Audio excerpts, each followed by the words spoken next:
In case you didn't already know, recently every single MLS team was updated on FIFA 23. This means kits, players, tactics and transfers. Everything has changed over the past few months.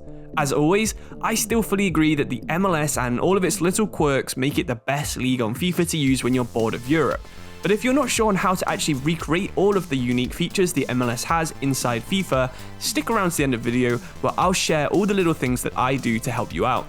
Even things like the MLS Super Draft can actually be simulated in FIFA, so you can actually have a fully authentic MLS career mode.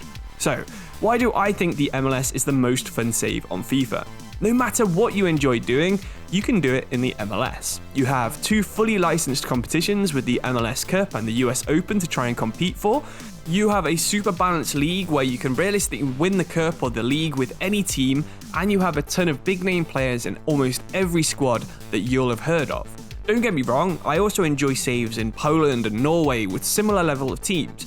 But the fact you'll randomly face someone like Victor Wanyama or Xherdan Shaqiri in one game, and then the next game have Chiellini and Carlos Vela playing against you is undeniably pretty fun.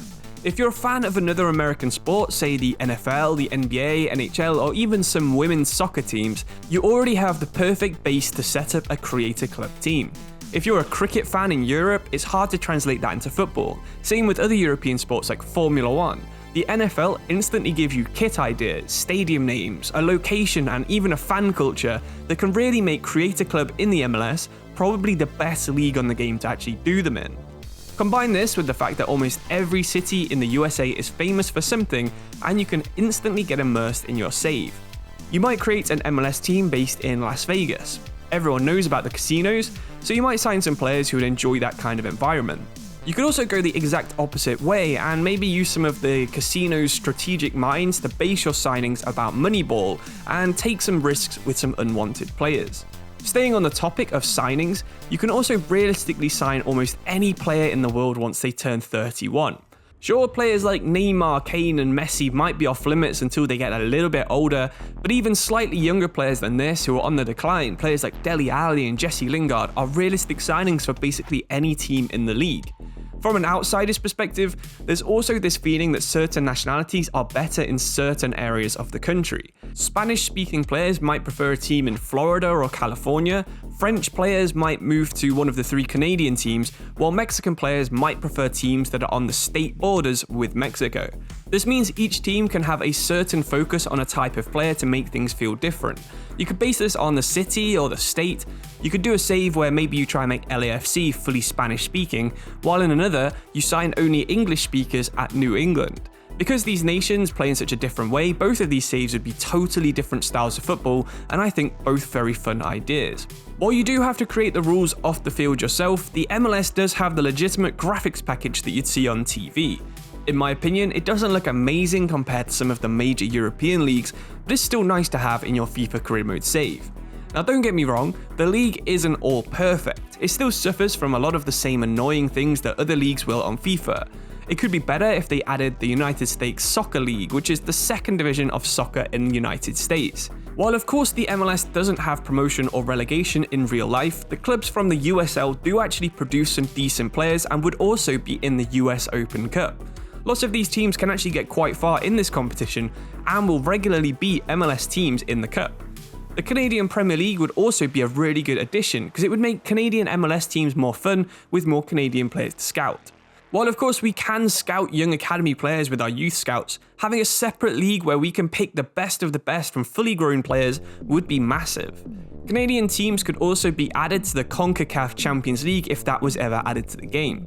You did used to get pre-season tournaments with 4 American and 4 Mexican teams that you could pretend was for the Champions League, but since Mexico was removed from the game, they no longer appear in pre-season. The last thing I'd change is having the rules in-game so you don't actually have to keep track yourself.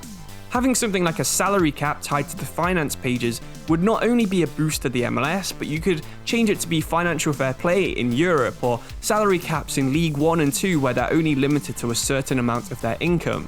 Of course, with how lots of people like to play career mode, it would easily be a toggle on or off option, but it would actually make a lot of leagues a lot more fun and definitely a lot more realistic. So now you know why you should be playing with the MLS. Let's talk about how we can actually keep it authentic. With there being so many rules, it can be hard to follow.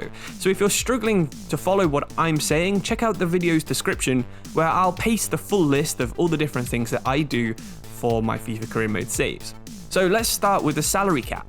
It's not really a hard limit, but the first 20 players are known as the senior roster, and their salaries count towards the team's annual salary budget. You're also allowed to spend $2.7 million on any one player's salary, provided they'll make an instant impact. This means you'll have a player on about $52,000 or €45,000 or £40,000. The rest of your players will average about £7,000 per week. In addition to this, you'll also be allowed 3 designated players who don't count towards the salary cap in your squad of 30 players. Lots of leagues have salary caps though, like we mentioned earlier. Next up is something that's fully unique to America and the MLS. The Super Draft takes every footballer that graduated university that year and puts them up for selection by all the MLS teams. There are 3 rounds of picks, so you get to pick any 3 players that you want, and the order is the reverse of the previous season's league table. It's actually really easy to do this in FIFA. As the season ends every single November, send out 3 of your youth scouts to Mexico, United States, and Canada after 3 months of the season have passed. If you time this to be about March time, this is about right, so you'll get them after the end of your season. I'll say now that you should probably get the best 5-star scouts, or it can be a little bit pointless to play in this way. After your scouts have been scouting for 9 months, the season will have ended, and you need to pick 3 players from each of the scouts' reports. I know this is 3 times more than you get in real life, but with how FIFA works, the chances are you're not actually going to get 3 good players, so you might as well have 9 average ones and pick the best of these 9 players. Quite a few players will have been taken from other clubs as well, and that's exactly how the Super Draft works in real life. Unless you finish last, it's unlikely you're going to get the best player from the draft. The last thing to know is the homegrown player rule. This means you can sign literally anyone homegrown for any salary and they do not count towards any other rule. Wikipedia has a really good list of players who are eligible for this, but just imagine someone like Tyler Adams, who came through the New York Red Bulls Academy, moved to Europe with Leipzig and then to Leeds. You can officially sign him back for any salary, and he wouldn't count towards the salary cap or any kind of squad registration rules. Beyond the draft and the salary cap, the league is basically entirely modeled in-game. The MLS is seen as this super complicated division, but really, it's actually quite simple. You play your division rivals twice and every other team in the other division once. The top 6 from each division goes into a knockout tournament, and then the winner of this gets the MLS Cup. Sure, there's a few more stages than you'd expect from a regular league, but it's actually a different experience and one I really recommend. If you're an MLS fan or support any of the teams in the league and notice any mistakes in my video, please let me know in the comments. It's hard to try and capture every intricacy in such a small video. You might have also noticed I was playing with St. Louis in the background of this video. They were added to the PC version of FIFA by the EEP mod, so if you want to watch a full season I did with them, check out the playlist on screen right now. But thank you for watching, cheers and goodbye.